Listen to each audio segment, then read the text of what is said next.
Guys, we're up on the roof here in beautiful downtown Wilmington. It's lovely. Replacing one of the two compressors on this LG mini split that is matched up with a floor standing air handler, 4 tons. Our first objective is to get the door off, even though the screws are stripped out. Our bad compressor right here. Top on it, there's 2 compressors. Control board, transformer, 2 relays to bring the compressors on, 2 run capacitors. This one's coming out. This is our compressor in question that's going to be leaving. There's our other compressors also been worked on in the past. Down, you can't really see it. Let me see if I can enlarge it down there. The electronic expansion valve is down there. You can't really see it. So this R22 mini split, so it's been around for a while. I think this one's about 10 years old, maybe a little bit more. So mini splits can live over 10 years. No, I don't have a problem with that. 2 fan motors, 1 for each compressor. Have our 2 capacitors. We'll end up replacing those, I'm sure, just because we're working on these compressors. So there we go. Taking all the refrigerant out. Hopefully all of it's still there. Guys, our old compressor is gone. I'm putting the mounting bolts back on a new compressor.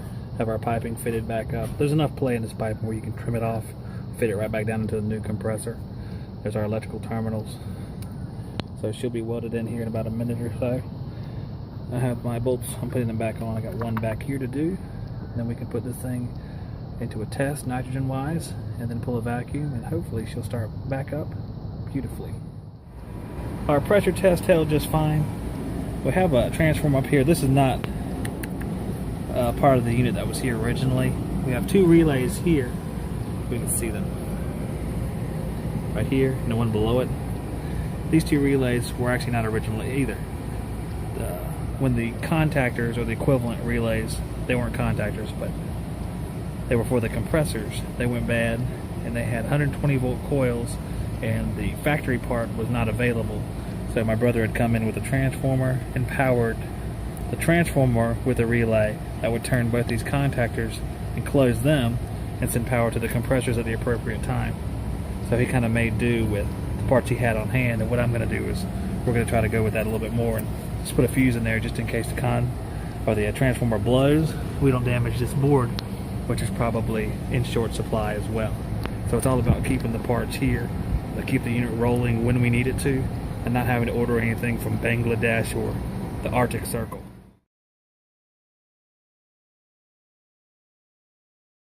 Guys, this old Goodman gas pack right here, the gas pack, as you can see, up on the rooftop, restaurant downtown. Me and Pop put this in 12 years ago. As you can see. It's crazy. Time flies. Alright guys, we started the unit up. It pulled into a vacuum very quickly, but there was only 3 pounds, about 1/3 of the charge, a little bit more.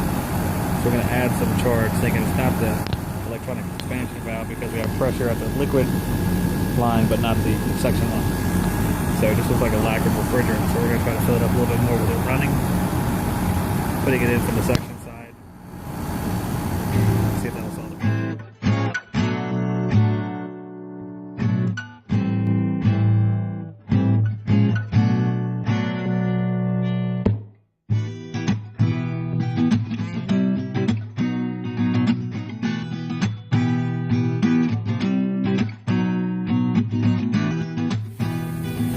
This would explain some high head pressure.